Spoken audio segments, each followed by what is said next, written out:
ध्यान दे दोस्तों, जो व्यक्ति सकारात्मक सोच रखता है और प्रसन्न रहता है वही व्यक्ति सफल होता है और सक्सेसफुल बनता है।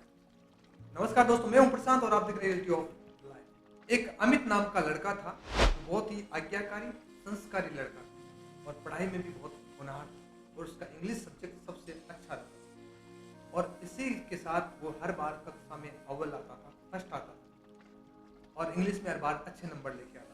ऐसे करते करते उसने अच्छी परीक्षा पास करते करते अच्छे नंबर लाकर फर्स्ट आते हुए उसने स्कूली शिक्षा यानी कि 12वीं की कक्षा पास कर। अब वक्त ये था उसका कॉलेज में एडमिशन होने वाला। जब कॉलेज में उसका एडमिशन हुआ अच्छे नंबरों के साथ, तब उसकी संगत बदल चुकी थी। अब इस बार उसकी दोस्ती कुछ ऐसे लड़कों से हुई जो अय्याशी करते थे, जो घूमने के शौकीन थे, जो मौज मस्ती करते थे, जो वेस्ट में घूमकर बातें करते थे, इधर उधर घूमते थे। उन लोगों के साथ उसकी दोस्ती हो गई। अब ये बात जब अमित के पेरेंट्स को, माता पिता को जब पता चली तो वो दुखी हुए और वो सोच में पड़ गए कि कहीं बच्चा गलत रास्ते पर नहीं चल रहा। अब एक दिन ऐसा आता है कि अमित के मम्मी पापा अमित को बाहर अपने रूम के पास बिठाते हैं, चारपाई जो लगी थी उस पर बिठाते हैं और उससे बोलते हैं कि बेटा, आप मेरी बात का कहना मानो, जिन लोगों के साथ तुम्हारा दोस्ती हुआ है उसके बाद ना तो तुम पढ़ाई करते हो ना तुम घर में रहते हो, सिर्फ बाहर घूमते रहते हो, पूरे दिन फोन पे बिजी रहते हो और पढ़ाई भी नहीं कर रहे हो। हमें लगता है तुम्हारी संगत सही नहीं है, तो वो संगत छोड़ दो और अच्छी अपनी पढ़ाई पे ध्यान दो, अच्छे से और अच्छे से पढ़ाई करो। अब इस बात को लेकर अमित को गुस्सा आता है क्योंकि अमित को इस बात का ईगो था कि मैं हर बार फर्स्ट आता हूँ, इस बार भी फर्स्ट आऊँगा, तो माँ बाप को इतना भी नहीं पता कि आज मैं कॉलेज में हूँ। तो अमित वापस अपने माँ बाप को रिप्लाई देता है कि किसी के साथ रहने से खराब नहीं होता है, कोई आदमी बदनाम नहीं होता, कोई आदमी बुरा नहीं होता है। आज मैं इतना मेच्योर और बड़ा हो चुका हूँ, आज कॉलेज में जाने वाला लड़का हूँ, तो मैं समझदार हो चुका हूँ, मुझे सब कुछ पता है क्या होता है। मुझे इस तरह का ज्ञान नहीं दे, मैं सही हूँ और मैं सही रहूँगा और ना मुझे कोई खराब कर सकता ना मैं खराब हूँ। अब क्या था, वक्त बीतता गया, अब परीक्षा नजदीक आ रही थी। अब जैसे ही 15-20 दिन परीक्षा के बचे तो अब अमित ने पढ़ाई शुरू कर दी। अब मैंने सोचा कि मेरे बराबर तो कोई वैसे भी नहीं आ सकता, इस बार मैं 15 दिन पढ़ूंगा और फर्स्ट आके दिखाऊंगा। अब परीक्षा नजदीक आई, पेपर देने गया, अमित पेपर देके भी आ गया। अब माँ बाप को डर सता रहा था कि इस बार कहीं अमित के नंबर कम नहीं आ जाए। अब एक दिन ऐसा आया कि रिजल्ट आने वाला था, सुबह का 10 बजे का टाइम था, सब रिजल्ट देख रहे। अब अमित के अंक डालकर, जो रोल नंबर थे वो डालकर देखे गए, तभी उनके पापा के होश उड़ गए।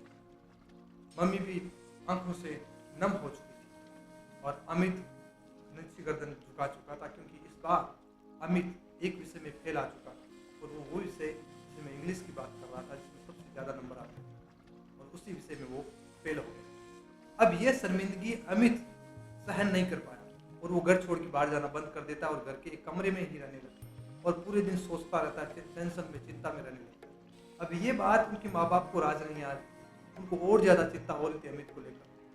पर जब ये खबर उसके टीचर के पास पहुंचती है, इंग्लिश के टीचर के, जो पहले स्कूल में पढ़ाता था, तो वो इंग्लिश का टीचर उनके पिता को कॉल करता है अमित के और बोलता है कि अमित मेरे पास।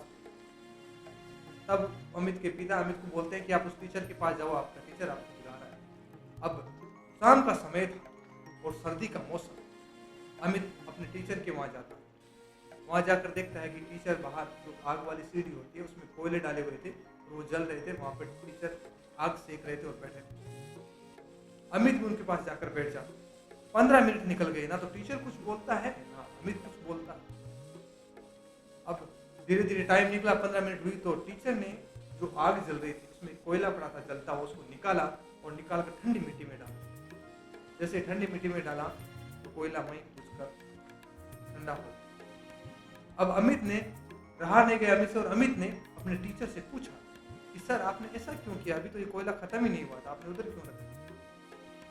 टीचर ने कहा कि हाँ अमित, तुमने सही सवाल किया, इस कोयले की तरह ही तुम हो।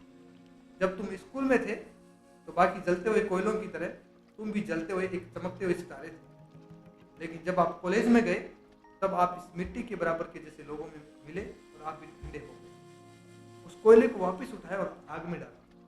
आग में डाला तो थोड़ी देर तक तो टाइम लगा, लेकिन कोयला जलकर फिर जलने लगा। जब कोयला जलने लगा तो टीचर ने कहा कि अब ऐसा ही हो सकता है, अगर तुम वापस अच्छी संगति करो और उन कुसंगति को छोड़ दो और कड़ी मेहनत और परिश्रम करो तो वापस इसी कोयले की तरह तुम भी जलने लगोगे, तुम भी एक अलग दिखने लगोगे और परिश्रमी बन जाओगे। अमित को ये बात समझ में आ चुकी थी कि टीचर क्या कहना चाहते हैं। दूसरे दिन से जब काफ़ी वक्त निकलने के बाद अमित ने दूसरा एडमिशन लिया, वापस एडमिशन हुआ। अमित ने कुसंगत छोड़ दी और दोबारा कड़ी मेहनत करने लगा और फिर से अव्वल आया और फर्स्ट आया कॉलेज में। दोस्तों, इस कहानी से हमें सीख मिलती है कि कुसंगत से अगर पूरा तरह से इंसान बुरा नहीं बनता है तो उसका रंग तो उसको जरूर आता है, जैसे अमित को आया था। लेकिन समय रहते हुए अमित ने कुसंगत को छोड़ दिया और अपने करियर पर ध्यान दिया और इसी वजह से वापस वो फर्स्ट आया। दोस्तों, हम जब भी कोई संगत करते हैं हमें हमेशा ये ध्यान रखना चाहिए कि वो लोग कैसे हैं, उनकी कैटेगरी क्या है, उनका व्यवहार कैसा है। जिससे लोगों के साथ हम रहेंगे उनका असर हमारे ऊपर जरूर पड़ता है। इसलिए हमेशा हमारे आसपास का जो माहौल होता है उसको अच्छा बनाकर रखें। दूसरी बात ये कि अगर हम एक बार फेल भी हो जाते हैं, असफल भी हो जाते हैं, तो हम सफल एक बार फिर जरूर हो सकते हैं, ठीक उसी अमित की तरह। तीसरी बात ये कि अगर एक बार हम सफल हो रहे हैं, हमारे अच्छे अंक आ रहे हैं और अगर हम होनहार हैं तो हमें उस चीज़ का घमंड नहीं करना चाहिए, ठीक अमित की तरह। जैसे अमित को घमंड हो चुका था कि मैं तो हर बार अव्वल आता हूँ तो इस बार भी अव्वल आऊँगा, और उसी भ्रम में वो फेल हो गया।